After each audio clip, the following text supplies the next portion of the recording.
Falando das adaptações musculares, que a gente já viu uma delas, que foi a adaptação de hipertrofia muscular e ganho de massa muscular. E adaptações metabólicas, que é uma coisa bem interessante, que eu acredito que o treinamento de força, muita gente tem uma visão e não é bem assim. Então a gente vai fazer uma coisa aqui interessante. Olha que esse estudo aqui mostra, ele não é nem novo, mas tem vários estudos novos nesse caminho. Ele quis comparar a hipertrofia e outras adaptações metabólicas no organismo. Então, esses indivíduos aqui, eles iam treinar todos os dias, 5 vezes na semana, ao longo de 12 semanas. Então, aqui nós temos a periodização, eles 10 a 12, e aumentando a carga e diminuindo a faixa de repetição. E aí, o que nós temos aqui? Hipertrofia após 12 semanas de treinamento. Fibras tipo 1, tipo 2, A e tipo 2X. As 3 fibras hipertrofiaram de maneira significativa. As 3. Então não é somente a fibra tipo 2 que hipertrofia, beleza? Isso aí já mais do que evidenciado. As fibras tipo 1 também hipertrofiam. O que se especula é que as fibras tipo 1 talvez tenham uma atividade catabólica mais acelerada. Mas elas hipertrofiam também, beleza? Mas olha que interessante. Isso aqui é a citrato-sintase, que é uma enzima que fica lá na mitocôndria. É uma enzima que participa do ciclo de Krebs, da cadeia de transporte de elétron, e está associada a adaptações aeróbicas. Essa aqui é a beta-hidroxacil desidrogenase. Então, ela é uma enzima que fica na beta-oxidação. É uma enzima responsável pela oxidação de gorduras, uma vez que a beta-oxidação é uma enzima exclusiva, a beta-oxidação é uma via exclusiva para a oxidação de gordura. E essa aqui é a hexoquinase, é uma enzima da via glicolítica. O treinamento de força melhorou a atividade dessas 3 enzimas. Então, o que isso aqui quer dizer? Que o treinamento de força provocou adaptações anaeróbicas, ou seja, aumentou a atividade da hexoquinase. A via glicolítica é uma das vias que também é anaeróbica, não somente, né? Nas aulas vocês viram isso. E o treinamento de força deixou o indivíduo com a melhor capacidade aeróbica também.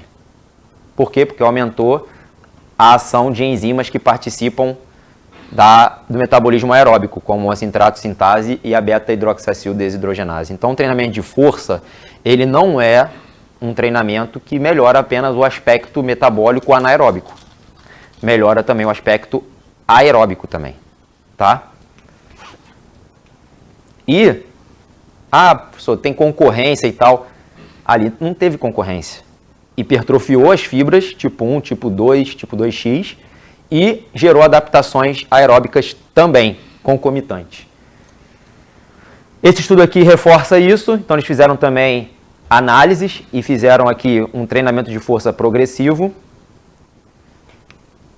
O treinamento de força aumentou a força, leg press, supino, extensora 1RM, antes e depois. Aumentou a massa muscular e diminuiu a massa de gordura. Ok? Melhorou o perfil glicolítico. Então, galera, o treinamento de força é uma das principais modalidades de treinamento para melhorar o perfil glicolítico. Então, você tem um indivíduo aí com síndrome metabólica, com diabetes, o treinamento de força é a principal atividade. Esse teste, ele foi feito e aí ele foi medindo a glicose e a insulina a cada 30 minutos. Então, após o treinamento, a glicose não apresentou picos tão altos quanto antes, tá? E mesma coisa a insulina. Aumenta imediatamente após a bebida, evidentemente, tanto a glicose quanto a insulina, mas esse aumento não apresentou picos tão elevados quanto antes do treinamento. Ou seja, o treinamento de força melhorou a sensibilidade à insulina e, consequentemente, reduziu a concentração de insulina no plasma circulante, tá? E olha que interessante, expressão da proteína da COX, que é uma proteína da cadeia de transporte de elétrons, e da succinato desidrogenase, que é uma proteína também do ciclo de Krebs e da cadeia de transporte de elétrons.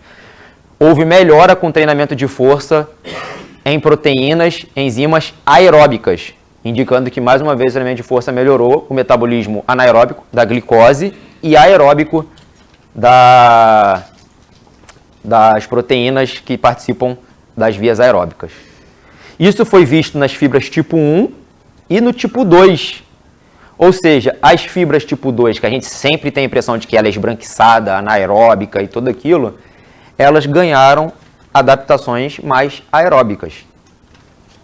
Bom, professor, e se eu prescrever um treino diferente, um treino que, por exemplo, vou fazer mais repetição e menos carga, ou um treino com uma repetição intermediária e uma carga intermediária, como geralmente se recomenda para hipertrofia, de 8 a 12?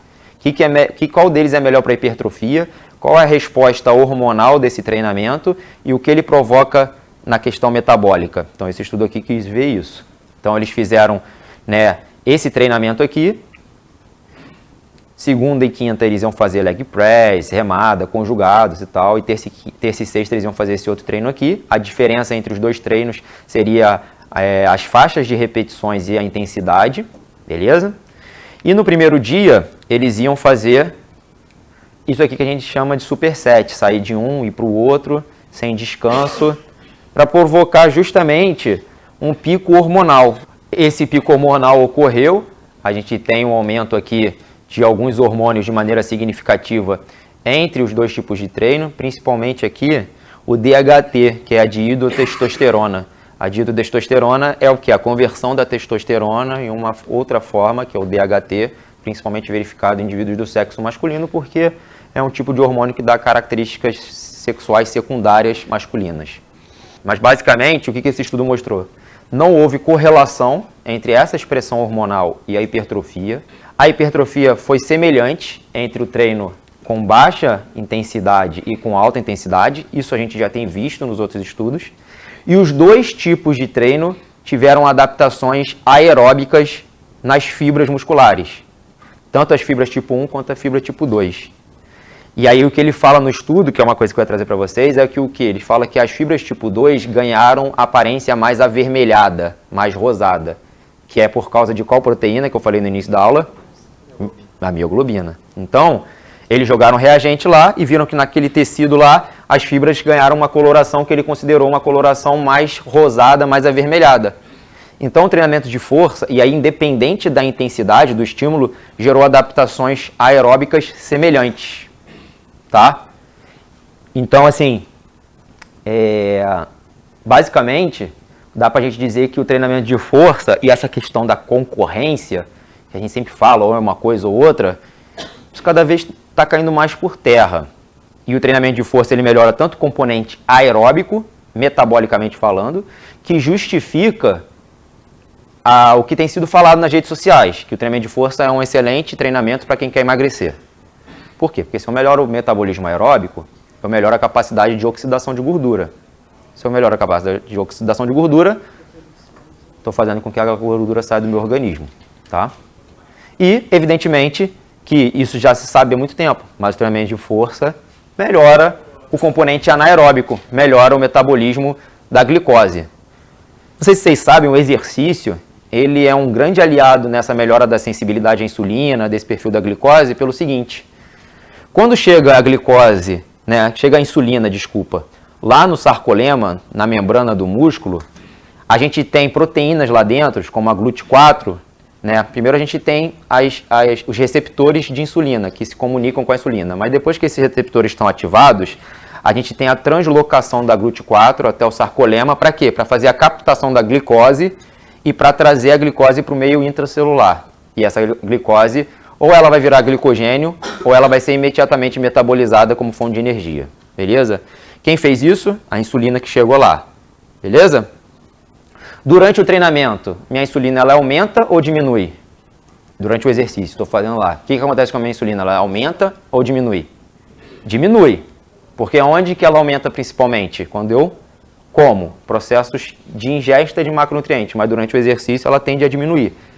Se ela tende a diminuir durante o exercício, como é que a minha glicose vai entrar dentro do músculo para ser metabolizada e vai servir como fonte de energia para o treinamento? Qual é a explicação? É que essa GLUT4 que foi lá buscar a glicose, ela não é dependente da insulina. tem outra coisa que estimula a sua movimentação até o sarcolema, que é o quê? Contração muscular. Então, a contração muscular estimula a translocação da GLUT4. Então, ela pode trabalhar mobilizando a glicose sem a presença da insulina. Então, isso explica por que o treinamento de força, que provoca contrações intensas, contribui muito na formação de glicogênio, na diminuição da glicose plasmática e ajuda também na melhora da sensibilidade da insulina por outros aspectos, tá? Então, o treinamento de força é um forte aliado, metabolicamente falando, tá?